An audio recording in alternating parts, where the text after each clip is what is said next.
Welcome,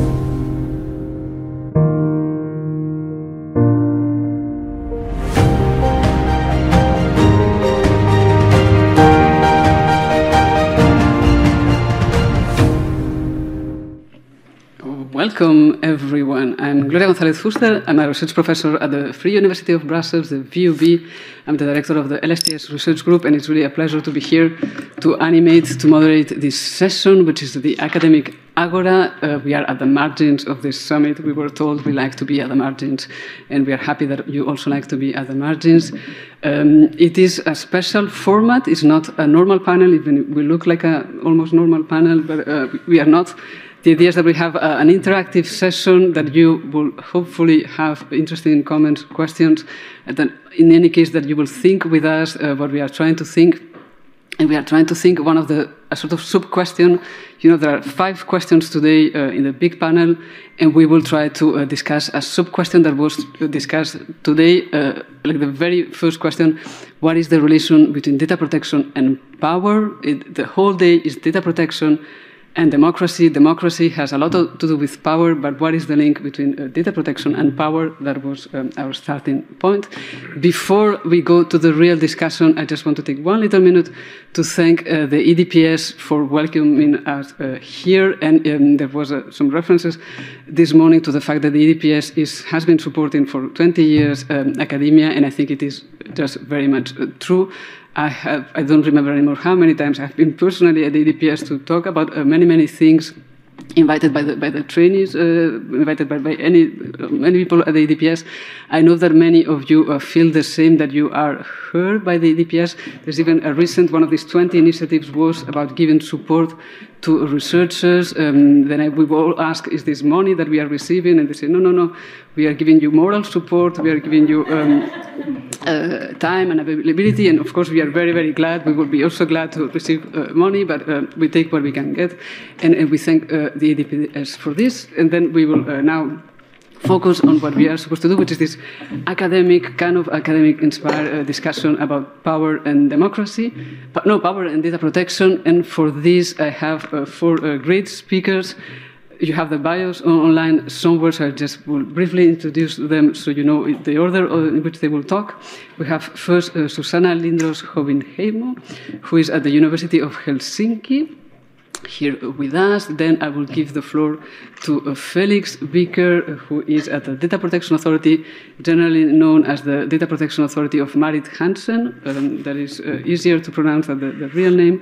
And so welcome, Felix. Then we will give the floor to Katie Nolan, who is at Ulster University. And then, last but not least, we will give the floor to Rafael Zanata, who comes for this from Brazil. He's the co-director of the Data Privacy Brazil Research Organization.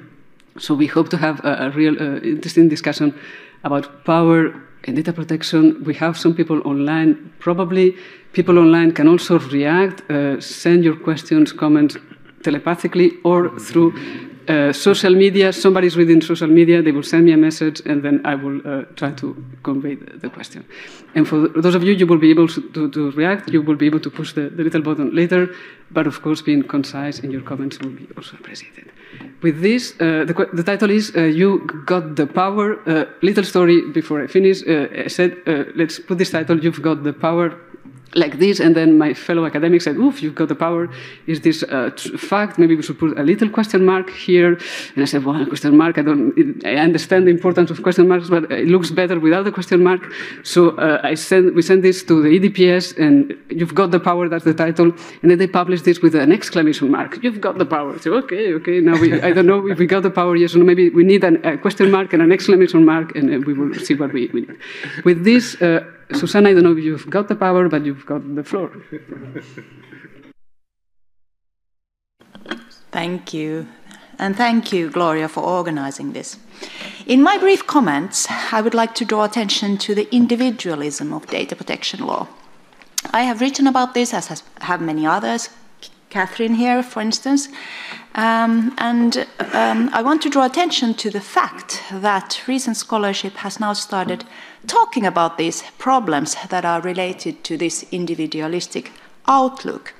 So the data protection regulation is a very special kind of regulation, and it's understood it's rooted in an understanding of people as primarily individuals, not relational social beings. Now, this comes with a cost.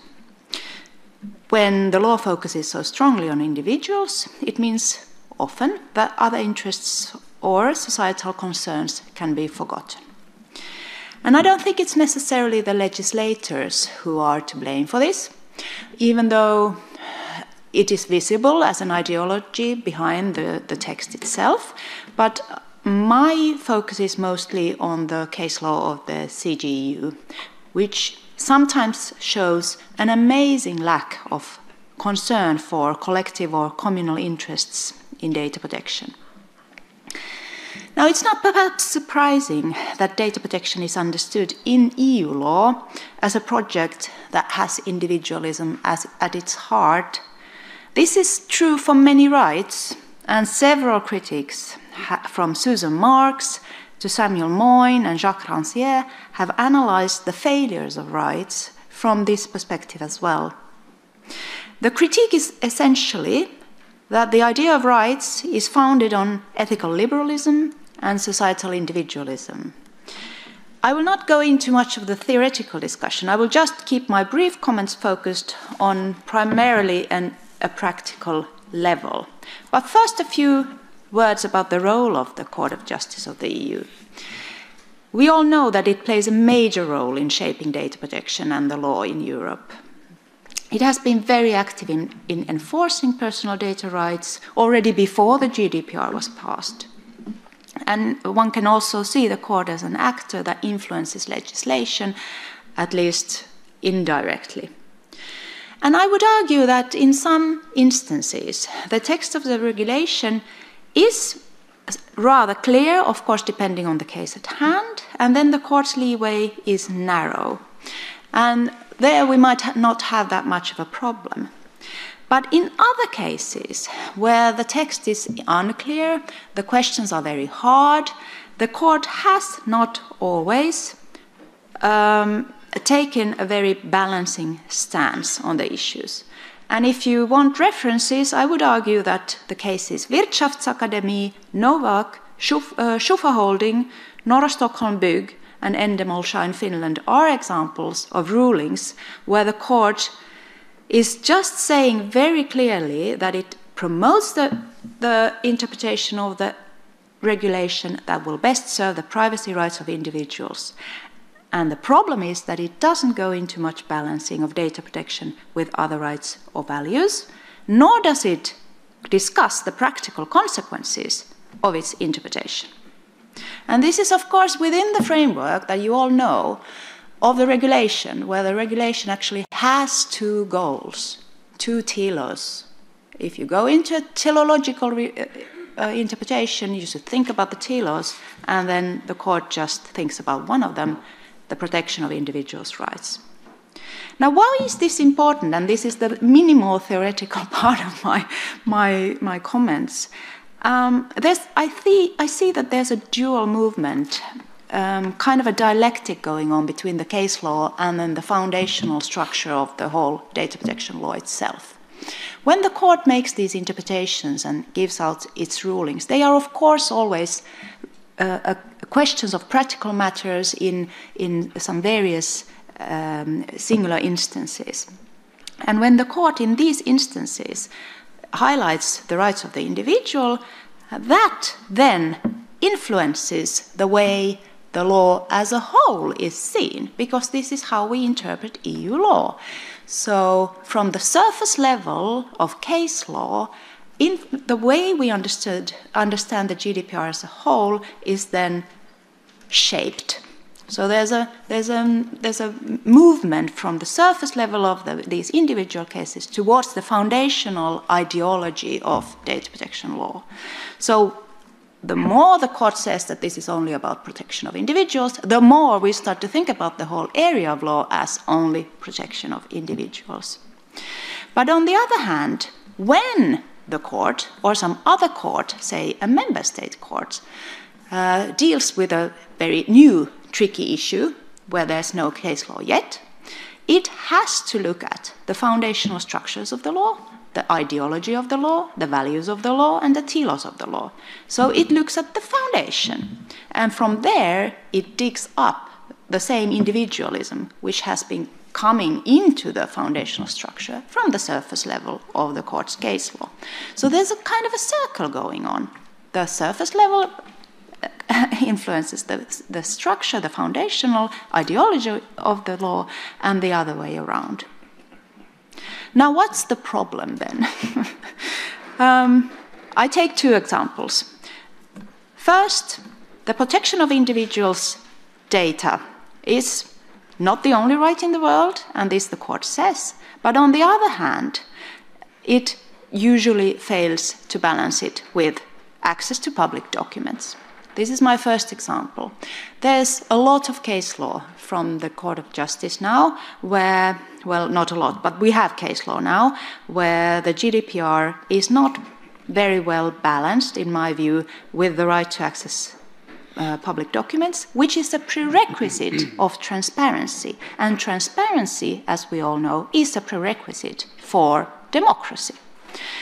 And sometimes it seems to me that the court does not take this seriously, even though it is handed to it an article in the GDPR, Article 86, which would allow the court to go into this kind of balancing. But here, the individualistic concerns tend to override the need for transparency in democratic government. And this is quite worrying, in my view, when we talk about democracy here today as well. And example number two, this is a more recent thing emerging from the case law. The Court of Justice of the EU has been giving out rulings that concern trials, so procedural law of the member states. And now data protection comes in there as well.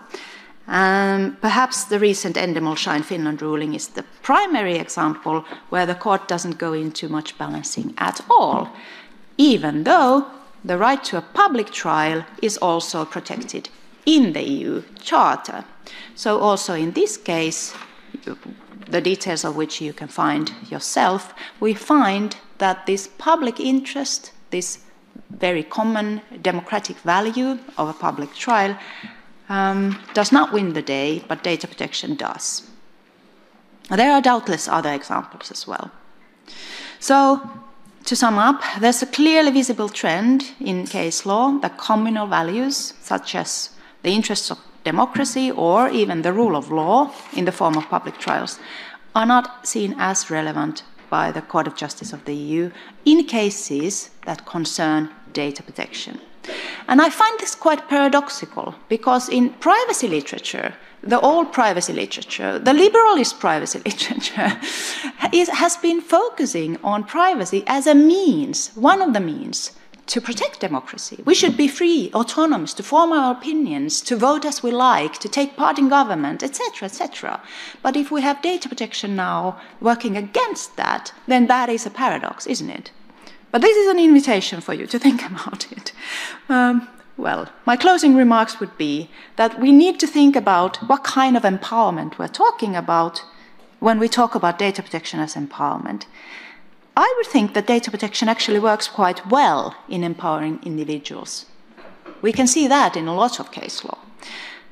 There's work to be done there as well, I'm sure. But still, groups, societies, democracies, maybe not so, and in some instances it even hinders these communal values. Thank you. Thank you very much. So we move to another perspective, complementary perspective, I don't know. Felix, please. Thank you, Gloria, also for the invitation. I mean, I'm very much on the record saying that there's both individual and structural data protection. So this is what I'll continue talking about. Data protection, to me, is the answer to the issue of processing personal data. And the specific issue of processing personal data is the power of controllers over those whose data they process, right? So we have data power, informational power, as you like it, that can turn persons into objects of those processing the data. And this creates that structural power imbalance that I keep talking about, many other people here do too. And this power, of course, is mediated by technology. States and companies as well, usually together, have used technology to survey, to persecute, and to erase people, especially black people, indigenous people, and people of color in their colonies, as well as in their own territory. Jewish people or trans and other queer people, for instance, by over-policing black people, as Simone Brown has showcased historically. We can also think of the role of technology in the Holocaust, or by encoding unchangeable gender markers in early computer systems that Mar Hicks has shown genealogy of. So data protection is a tool that's supposed to mitigate that power imbalance caused by the data processing, but of course it doesn't magically make it disappear. Data protection does not empower individuals in a way that they suddenly can topple these ingrained structures. The individual has limited resources. We can see that by the fact that it takes a specific and several other NGOs to argue cases before the ECJ that actually affect at least some structural change. So we definitely see that it's an important part of data protection. But if you're a care worker getting by on platform gigs, it's kind of difficult to read through the terms and conditions and to enforce your data subject rights before a court. So everybody has limited resources, especially marginalized people. And that's why we need to, I think, direct attention away from the individual enforcement and rather use the structural measures to mitigate that power imbalance that we have. For instance, with the obligations for the controllers, we have things like data protection by design and by default at this point. We have the data protection authorities that start their ex officio investigations, not just due to complaints by individuals. But on the EU level, we have, and that's been going on for quite a while now. I mean, Paul de Hert and Serge Goodwill have already pointed that out. This dynamic of regulation that enables more and more problematic data processing practices. We're seeing this right now with the normalization of algorithmic management in the Platform Workers Directive. We're also obviously seeing it with the legalization of very problematic practices that are actively harmful in surveying people at the EU borders, in law enforcement, in the AI Act. And especially AI is very much continuing this long history of oppression that we see now. Much, like our societies, AI facial recognition has an issue with recognizing the humanity of black women especially. We see it in the use of algorithms to select targets on a mass scale in the war on Gaza and the massive civilian atrocities. And we see it in the ideas of gender detection systems that very much should be failing at a conceptual level already, and they are. So we're not just facing that data power, though. We also face market power of companies that are very deeply entrenched as infrastructures for people, but also for states that rely on big tech for their surveillance technologies. And we have the economic power of companies that are too big and too rich to not be able to break the law. And we see the discursive power that over and over again pushes people from marginalized groups to the margins, such as black people and people of color and queer people. So what do we need? I think we need to keep challenging that data power that comes with the patriarchal and racist structures that I have mentioned. And obviously data protection is not fit to solve these on its own. But it is concerned with these issues. The GDPR very explicitly mentions things like discrimination and the outfall from that. So if we're already using data protection, we should be cognizant of these issues and these dynamics. I think we need more proper bans on harmful practices that aren't riddled with loopholes. We have to take on discrimination that is exacerbated by technologies.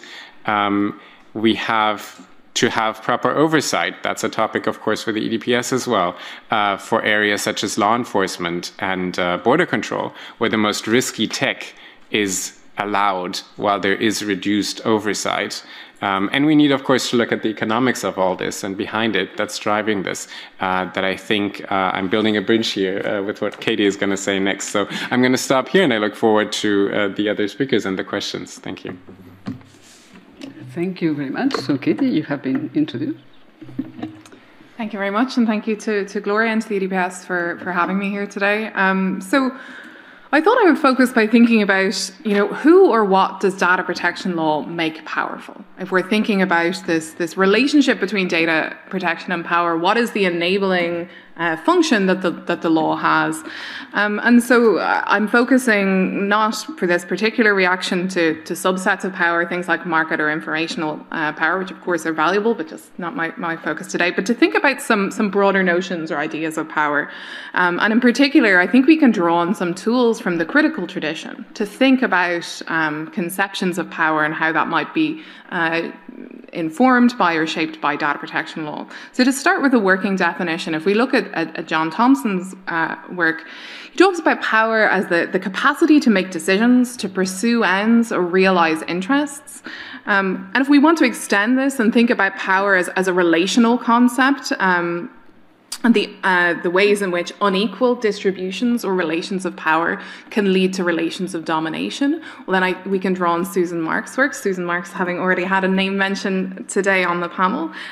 So Susan Marks extends this idea of power to think about how relations of domination can exist insofar as individuals, because of their place in the social structure, have unequal capacities. So unequal capacities to participate in decisions that affect them, to pursue ends of their choice, or to realize their own interests. So if we take this idea of power and the notion of unequal relations of power that can, or situations of power that can lead to relations of domination, I thought I would think a little bit about actors. So what powers do subjects have? We've talked a little bit about that sort of individualist framing versus the power that controllers have. Then within that, differentiation between different types of subjects or different types of controllers. And then ultimately, hopefully, this helps us build to thinking about, well, what type of relationships does data protection law support or sustain, and to what extent are those contributing to relations of domination? So if we're thinking about who is made powerful by data protection, we've had a bit of talk already about this idea of individual empowerment.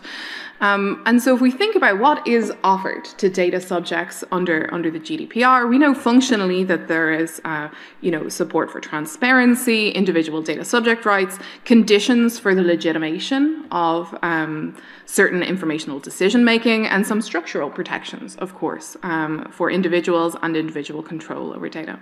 At the same time, I think there is a lot of skepticism about whether those tools truly offer meaningful empowerment, or there is a formal, nominal empowerment which is not materially exercisable by many subjects. And for that reason, sometimes I think that it can be useful to think of it as responsibilization, even if I can pronounce the word correctly. So are individuals being empowered, lifted up to live the lives they want to, or are they being deputized as mini enforcers in a situation where they're unlikely to be able to exercise those powers? And so I think it can be helpful to think about, do individual choices, formal choices, can they ever scale to the datafied environment in which we all now live and participate? And at the same time, as Felix has so eloquently introduced, we have to have doubt about the different situations and capacities that different types of individuals are in. When we recognize that the resources that we have are not equal, that the vulnerabilities that we might face in response to surveillance are not equal, to what extent does this universalization of the data subject role and the powers that are granted to them risk further marginalization? And so I suppose this finally leads us to wonder whether this individualization that Susanna has been talking about helps to sort of reinforce this sense of isolation or helplessness. And is there space to reframe this? And how can we think about forms or find forms of social solidarity and mutual care in this space? If we turn then to think about the counter side of this relationship to the data controller, we can think again in terms of what social order or economic order, perhaps, that data protection law supports. And again, thinking about this enabling function of data protection, what structures of relations does data protection law support? I would argue that data protection law plays this role in supporting a certain type of socioeconomic order. The data protection law formally legitimizes a form of exploitation of individual identity and experience, in particular through this proceduralist approach to so much of data protection, wherein paper and process and endless repapering and reprocessing can be elevated above collective or individual autonomy. And so we have this army, transnational army now of data protection, compliance officers, officials, lawyers, of which I am also one, not to cast aspersions only on others, have been created, but has this creation of a class of officials actually decelerated surveillance or datification? Have we created a situation in which controllers can amass more wealth, more influence, and at the same time have enclosed so much of the world's information for personal gain or advantage? And incidentally, as I think Felix has suggested, the enforcement deficit only then compounds these issues, that there is those safeguards that we might be able to pull on within data protection law have not been so successful a check on the amassing of power on the foot of data harvesting. So finally, to link it back to that question about democracy, which we have all been concerned with today. So some critical scholars have pointed to the law as having consolidated these myriad problems that we're facing today: the climate crisis, increased inequality, and indeed democratic crises. And data protection law, no more than other areas of law, I believe, is playing a part in this. If we think that democracy has to be founded on the equal citizenry, and we know that money disrupts democratic structures of decision-making, the voices of the rich and the powerful can shape policy agendas, well then unchecked or even lawful but under-regulated data processing can be a source of distorting inequalities of wealth. And so if data protection is in some part supporting or naturalizing these structural inequalities, allowing the amassing of private wealth and power and influence founded on the exploitation of our identities, well, I suggest that this is also a risk and a disruption to democratic institutions and modes of decision-making. And if you buy the argument, if you're with me, then I think questions of power have really never been more relevant to our discussions. Thank you. Thank you very much. Many, many ideas. I hope you are still following and thinking about everything. Good, because we have first speaker, Rafael. Thank you. It's a pleasure to be here with Gloria, and I thank you for an invitation. I'm the non-European of the table, so I traveled from Brazil to be here. And as a director of a digital rights organization in Brazil, we're also deeply involved with the South-South cooperation. We formed a Global South Alliance 2 years ago with 15 NGOs from the Global South. So we have colleagues from India and Nigeria doing this work with us.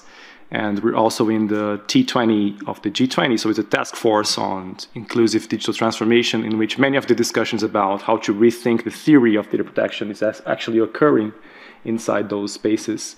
So there's a lot going on, and it's good to be here to share with you. Also good to see some South American friends like Juana, Elora, Isabella. Good to see you. So I think I will explore 3 major trends that we can see in the Global South, which are very interesting, more focused on Brazil as well. The first one is what we can call the constitutionalization of data protection. So there is a profound merging of fundamental rights theory with data protection theory, and we can see in the way the Supreme Court in Brazil has been approaching data protection discussions in the past 4 years, this clear institutional dimension, or the structural dimension, as Felix has written in his book, which is the recognition that data protection involves positive obligations of the state and private actors to reduce risks and threats to fundamental rights to individuals. So it's not only a set of subjective rights, individual rights in the traditional liberal approach, but actually involves this objective dimension of data protection, which is recognized in the Brazilian Supreme Court cases. Indeed, it was a decision by the Supreme Court in April 2020 in a data sharing case involving the data sharing of 200 million number of mobiles during the pandemic, from the private sector to the state, that the Brazilian Supreme Court recognized that there was not enough trust and a set of institutions to reduce those risks. And that was the reason the Data Protection Authority was created. So by the time, we did not have a Data Protection Authority, and it was because of this constitutional reframing that the government was pushed towards the creation of Data Protection Authority. Second, I think one very important element going on in the Global South is the blending between anti-discrimination theory with data protection. And here, I recall the lessons of Professor Anita Allen, a black philosopher from the US who influences our thinking very much. And she was in Brazil last year discussing her latest research with us. She makes a very clear statement in her latest paper called The Black Opticon, which is societies like the US or in Brazil, which are post-colonial societies with more than 300 years of slavery, we have profound unequal realities between people. If you consider the blacks, or even in the US, the conditions of black women or Latinos, we cannot use the same approach as Europe in the sense that we are in the same position as individuals to our enjoyments of rights. That is not the case in the Americas. So we've been working on how anti-discrimination theory, which is very profound in the Brazilian legal tradition, in our constitution. Our constitution is from 1980 and has a very clear definition of individual, collective, and diffuse rights, and also this constitutional goal of reducing inequalities in the country. So it's a constitutional mandate to reduce anti-discrimination. We've been training and working together with public defenders, NGOs, and many class actions against facial recognition systems. And what we've been telling to the judges is, do not rely on data protection law. Do not rely on, I don't know, comparing data protection law in Brazil with GDPR, because it will not solve the problem. We call this the Buttarelli paradox, because Giovanni Buttarelli was very, very clever 4 years ago when he recognized that the more we move to the advancement of facial recognition technologies, the less we can rely on GDPR, because the instruments for individual rights will not suffice. In those cases in Brazil, I think the solution is on the constitutional dimension of anti-discrimination. If you can prove that black people or indigenous people, as Felix was saying, they are the groups that will suffer the consequences of those problems of accuracy or facial recognition, then it is a constitutional problem of anti-discrimination, not anymore only a problem of data protection. So this blending is really important, really strategic for the next years in Brazil and South America. And third one, finally, I think one trending movement and important element, not only conceptually but also on practical terms, is rebuilding the theory of harms through collective perspectives. We know that data protection has this complexity. If you read the work of Marion Albers or Stefano Rodotà explaining the transition from individual to community, or even Brazilian legal theory like Danilo Doneda, who's passed away but had a brilliant intellectual work on the theory of data protection, you can see that in many cases the harms will not be traditional individual data harms. And here I'm agreeing with Susanna very much on the ideological problem of data protection. But in many cases, like take the case of Argentina, in which they were discussing what is the harm when the state does not provide information about dossiers and about people who were prosecuting during the dictatorship in Argentina. What is the kind of harm that you have there? This was a case on collective habeas data that was discussing the blending between right to memory, democratic right to memory, but also how data was used. Or in Brazil, what is the harm when biometric data is used of more than 10 million passengers in the metro stations in facial detection technologies who are actually extracting data from passengers without their agreement or consent, etc. This is a class action that I worked 6 years ago in which we won. And the court recognized that this is a problem of diffuse rights. So they recognized that this was a case of social harms and not individual data protection harms. And in India, we have the same discussion. So what is the harm when data processing firms go against the collective governance processes that are established by the community, like fishermen community or agricultural workers. So this is also a problem of social harms that relates to what they call data principles. They do not like the concept of data subject, which is very interesting. Indian scholarship is talking about data principles and data trusts because they want to build this intermediary level of transaction that is related to community interests and social harms. So I'll stop here, but just pointing these three trends which are very interesting from the Global South. Thank you very much. Before I ask you if you have questions, I would like to give you the opportunity to all of you, if you want to quickly react to something or emphasize something. I think these three trends were very useful.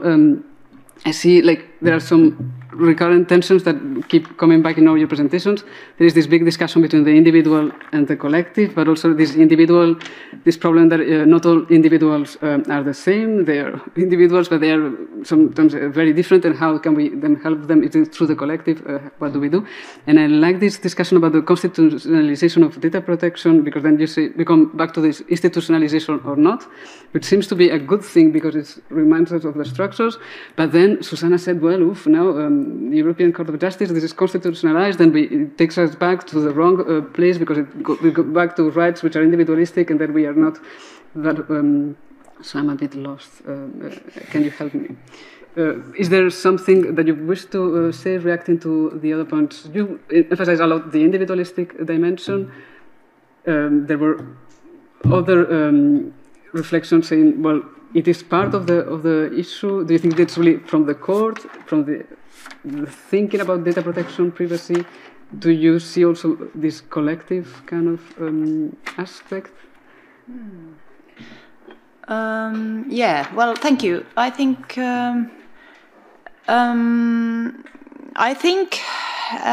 that in the court's case law, there are also openings for various openings for collective interests to come in. Sometimes they have come in, and in some cases we see very, very careful balancing where at least the court recognizes and acknowledges that there are other rights and interests and values and communal interests as well at stake in the case. So I'm not saying perhaps I was, but I'm not meaning to say that the court always does only this individualistic ruling or interpretation. But actually, when I now have the mic, I'm going to use it. So I want to come back to what was said about the right to memory. This is something that is quite intriguing to me as well, and I think it's a lovely topic for somebody's thesis or a book or several articles, because we don't have case law on this. I like to work with case law. That is my field and also my limit. So I like to work with that, but it doesn't have to go that way, the research. So there's a lot to be said in Europe as well about the right to memory and who's right and what kind of right and how broad is the right and what does the GDPR say and where do the collisions between the GDPR and its interpretation and then the right to memory, where do they occur and what results from this? So yes, that is a lovely topic, which I also have been thinking about, but haven't come around to writing anything about yet. But thank you for that. We look forward to your book about this. Other reactions here? I just wanted to pick on the point because Raphael made that lovely point about blending and learning from other fields of law. So drawing on both, other geographic experiences, so an anti-colonial perspective, but also an anti-discriminatory norms or traditions of law. And I think that's one of those things that we have to remind ourselves that data protection, of course, is a huge field. It's challenging from that perspective just to keep on top of the case law, just to keep on top of what is happening within our field. But the problems or those problems that we're putting forward are not unique. They are, there are experiences. I think some of these problems are problems of the EU or the EU's both competence order, I think, as Orla Linsky suggested this morning, but also it's sort of the socioeconomic project and norms of it. And I think being able to learn across disciplines and across geographic boundaries is an important piece to expanding that. And of course, then the challenge, of course, is that the EU is in the habit of exporting its data protection laws to other jurisdictions rather than learning from the experience of others. And I think that's a challenge that we all need to, be cognizant of going forward.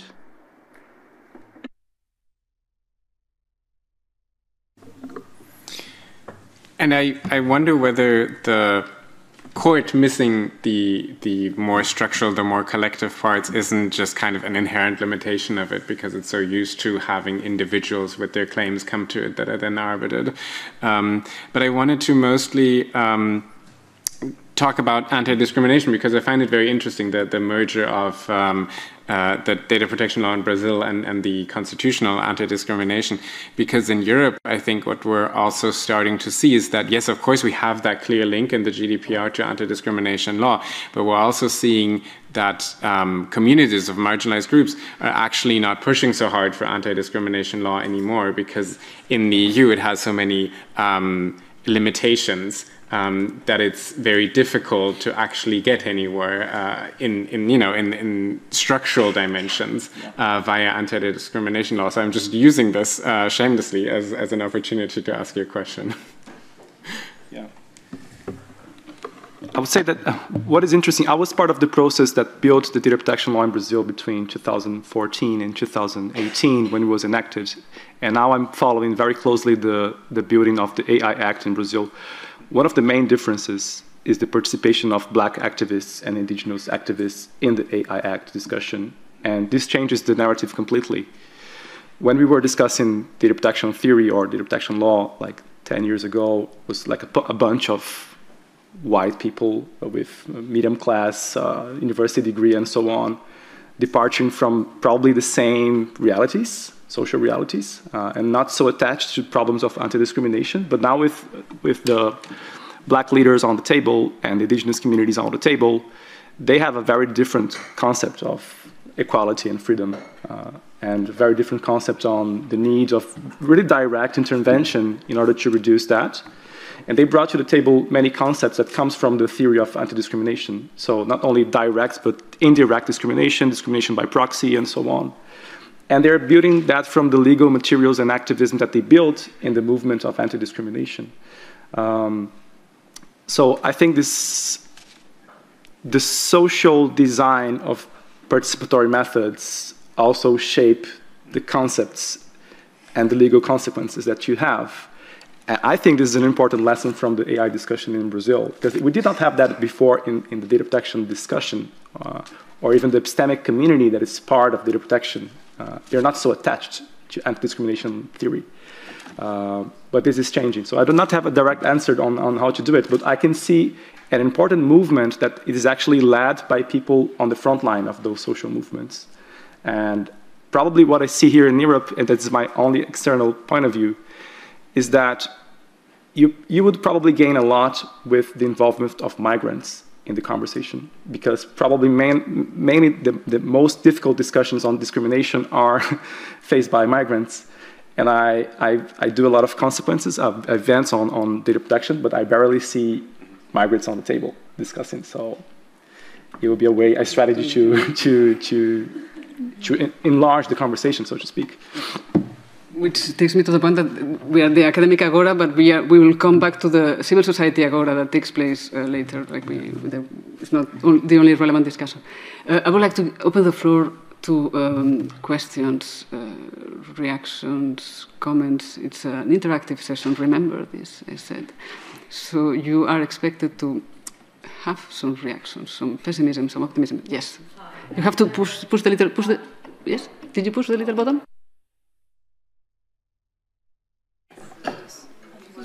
Is that working? Okay, thanks. Claire Godfrey from the Balanced Economy Project. I'm quite interested to know the panelists' thoughts on breaking up big tech, breaking the data hegemony and moving data sovereignty over to commons and public infrastructure. Thanks.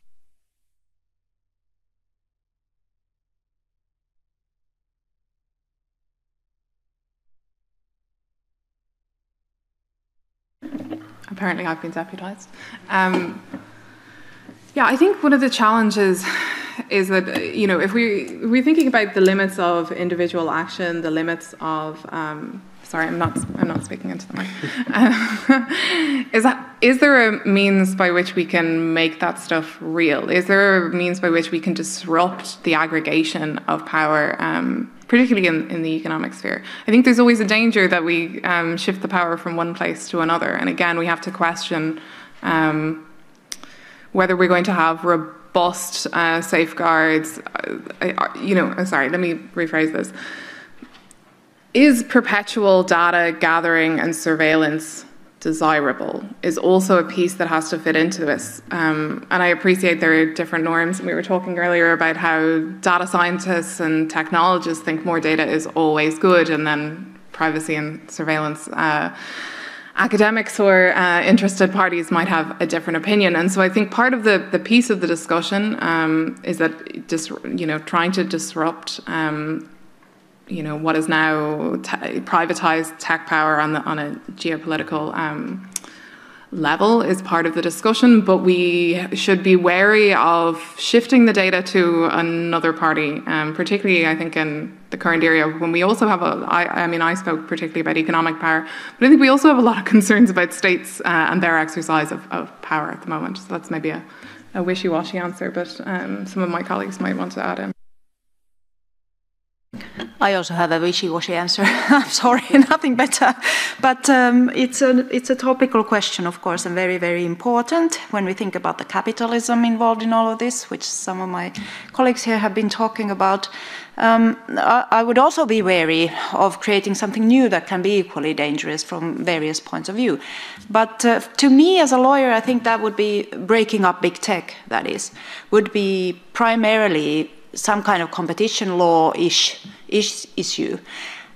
And there, what's funny is that not being a competition lawyer, I find the kinds of cases where data protection law is used as a tool where competition law fails, those are interesting. So, of course, I'm talking now about the Meta Platforms case, where the Court of Justice used data protection law in a competition law case because somehow it seems that the competition law isn't enough, or it doesn't have the tools, or it's not strong enough, or whatever. So then data protection comes in as this kind of little helper, which then really then ends up in deciding the case, as I read the ruling. I'm not sure what I think about this. Is this the right way to go? Something else probably should be done and has been done, because now we have all the new legislation about data sharing, Data Act perhaps being the foremost of those. So maybe the EU is trying something new, and we will probably have to wait and see what happens with that. If the worry is that some of these companies have all the data, then maybe the Data Act is the answer. If we are worried that they have all the economic power, then something else is the answer. So there are so many problems also entwined into your excellent question. Hi, Clara. Good to see you. We're part of the same group on competition law. I would say that we missed a huge opportunity in the past 5 years. There was an important debate 4 years ago between Tim Wu and Gene Kimmelman. Tim Wu was defending, of course, the structural intervention on breaking up big tech, and Gene Kimmelman, who was the former advisor of Obama, was saying that actually we needed more ex-ante obligations and interoperability systems designed by law, and I think Kimmelman won this discussion, and now we have that kind of draft bills in the US. But I think something terrible happened in the US, because if you see the TikTok case, which is based on national security law from the post-Cold War period, they are actually enlisting TikTok as one of the foreign enemies of the US government, and they're pushing that argument to block TikTok in the country, in a pure contradiction with the whole idea of defending like competitive and open markets in the US. So we entered in a very dangerous period of time in which those national security issues are blending with competition, and they're using that to prevent companies from operating. I'm not a big defender of TikTok, but I would say that there's a pure contradiction in the US government in this case, which is terrible. So we not only missed a good opportunity, but we entered in a dark moment of time.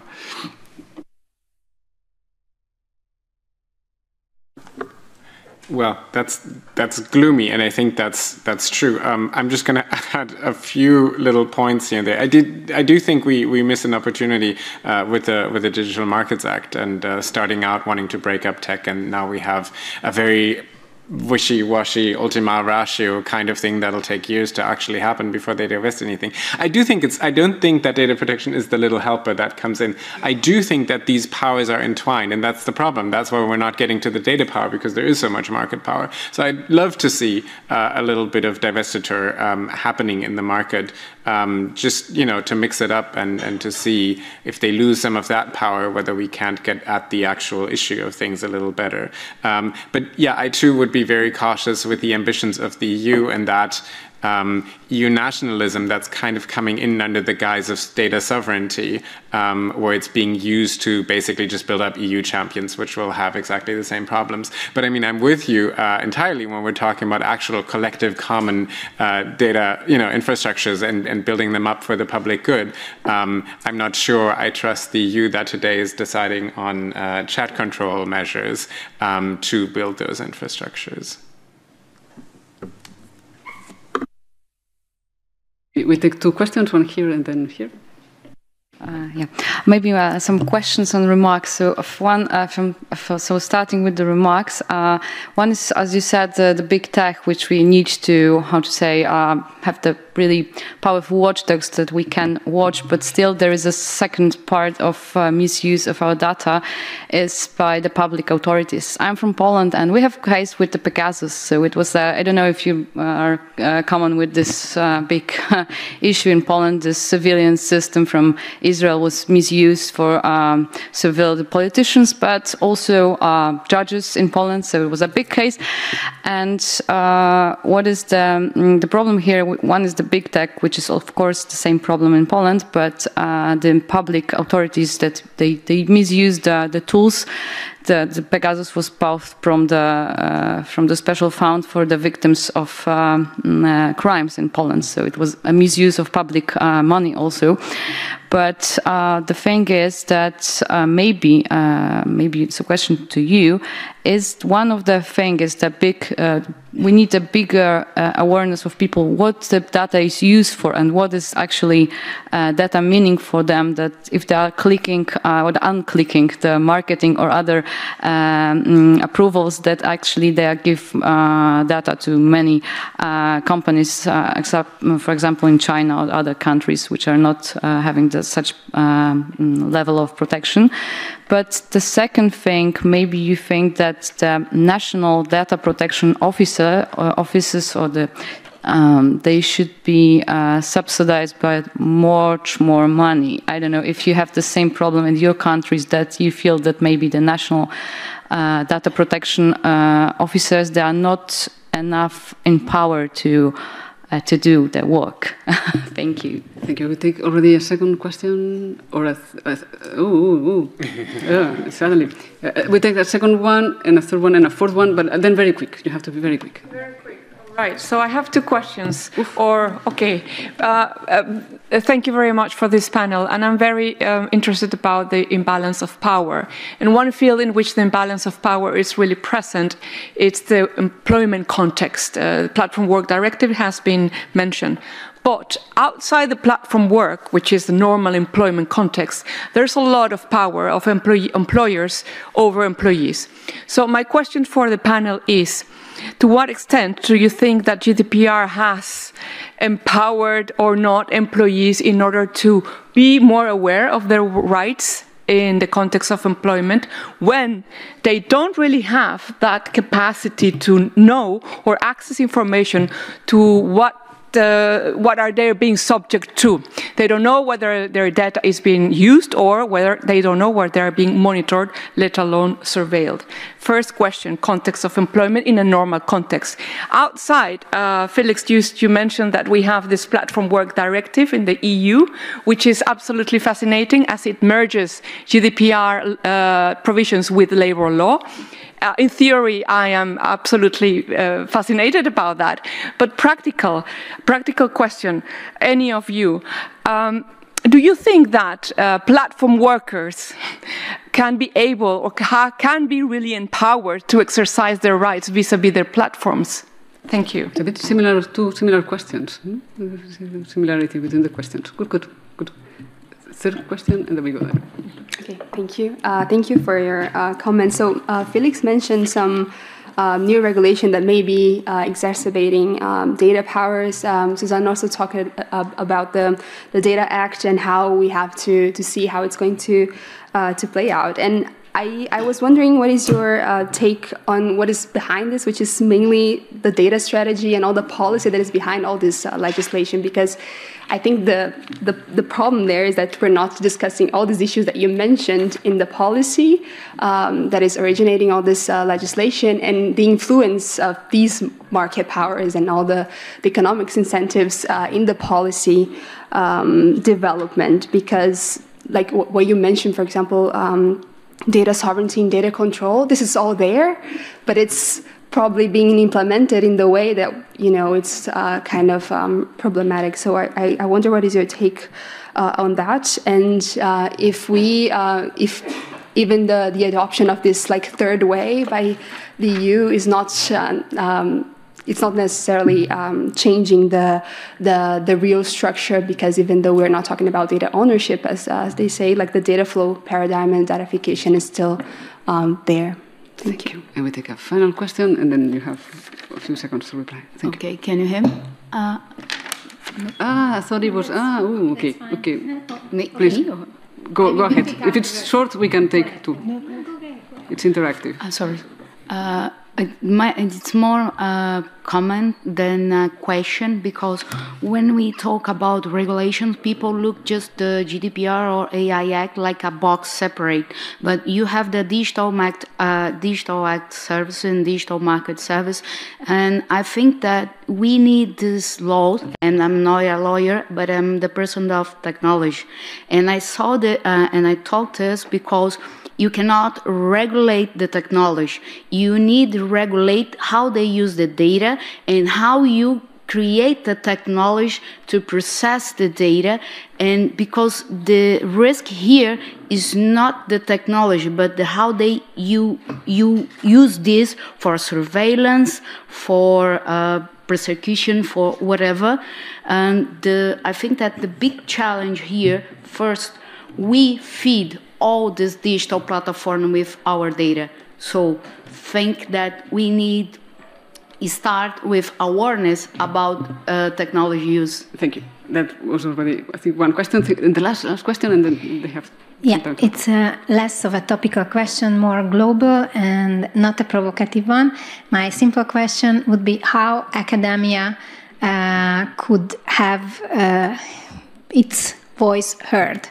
I was also in academia decades ago, and one of the issues is always, how you get through the message.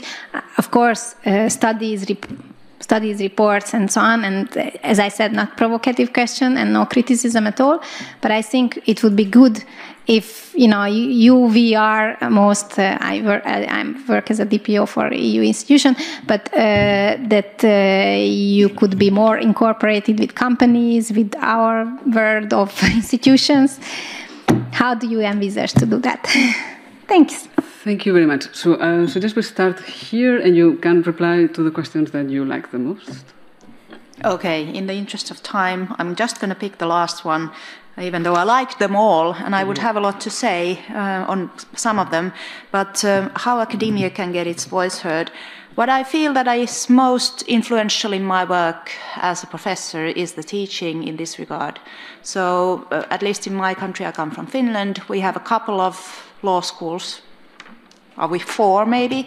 So basically a lot of the lawyers of tomorrow are my students.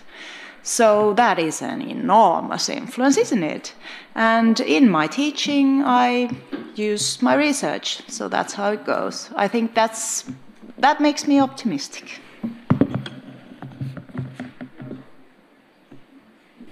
I would just pick up one question about platform work and how to construct workers' power, because this is a huge discussion in the Global South. especially because in Brazil we have more than 2 million people working for platforms like delivery platforms. And most of the data work on AI is done also in India and Brazil, like data labeling and data enrichment work. And I think one key element is to think about the affordances of technology and the intervention in the design and what are the affordances that they generate in terms of possibility of actions. This is a work that a lot of people are discussing this, like Mary Gray from Microsoft or Antonio Casilli or Rafael Groman, Brazilian activist. If you can intervene in the design of platforms and you make it mandatory that they have WhatsApp groups for all employees, like all delivery workers, or if you have open consultations for the definitions of new procedural rules for automated decision making, and this document is actually an open document by design, then you generate solidarity in those small actions, But of course, that will not solve the problem if you are completely dismantling social solidarity all over the place. So it's a small intervention, but can help in a bigger movement of rebuilding solidarity in the 21st century. But I agree. I think that there are a lot of interesting things being developed in terms of intervening in the design of technologies and the interplay between solidarity and workers' power.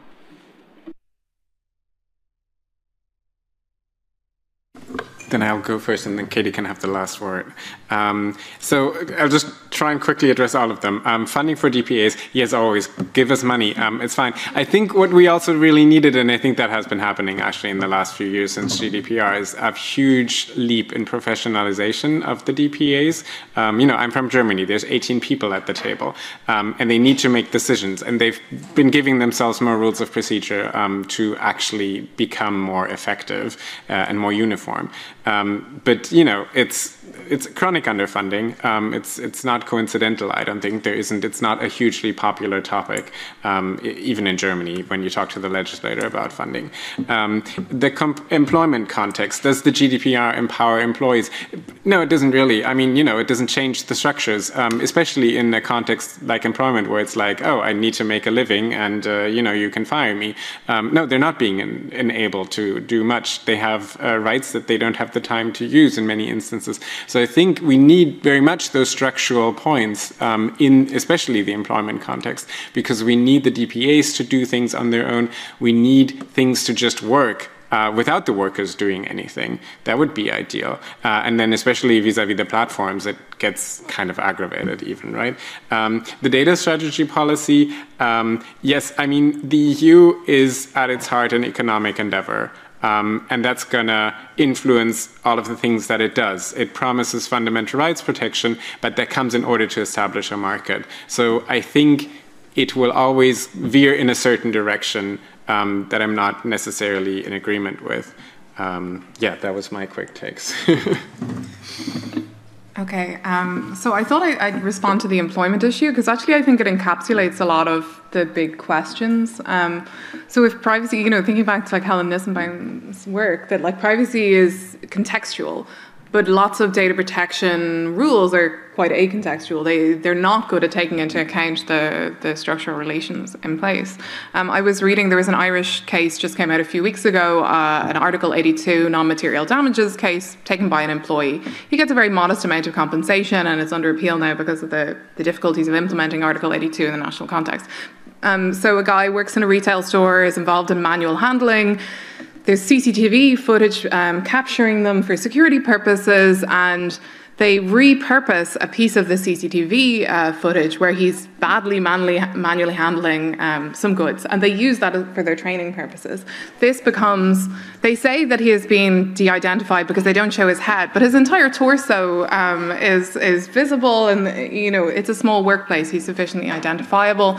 It ends up that he is being routinely mocked, and he gets a nickname in the workplace because he is, he looks a bit silly on the video. Who hasn't looked a bit silly in their workplace? Here I am right now. And he proceeds to take a challenge to the Circuit Court in Ireland, which in itself is expensive, so many can't. Many would fear to do so because it leads to the loss of your job, your material employment. And then when he gets to the Circuit Court, it's incredibly hard to justify receipt of compensation because Ireland doesn't have a history of compensating non-pecuniary harm such as upset, stress, as opposed to a physical or psychological injury. And I suppose we just see this enormous procedure that has to be engaged in that is also premised on bad implementation. Like, the law is in place, but so many of us, how many of us, my own institution, I took the data protection training when I started and it was full of errors. So where the rubber hits the road, the implementation is also a huge piece of this challenge. Sorry, I'm being told to wrap up. And so I think, that connection between those who are on the ground implementing it, those who are designing the laws, and those of us who are spending our lives thinking about it is vital to that. Thank you very much. Nobody's really kicking us out, but I think we have to finish because otherwise you will miss something important. So thank you all for your questions. Thank you for the speakers. We will be around, so please come back to us if you have more questions or comments. And yes, see you around. Thank you.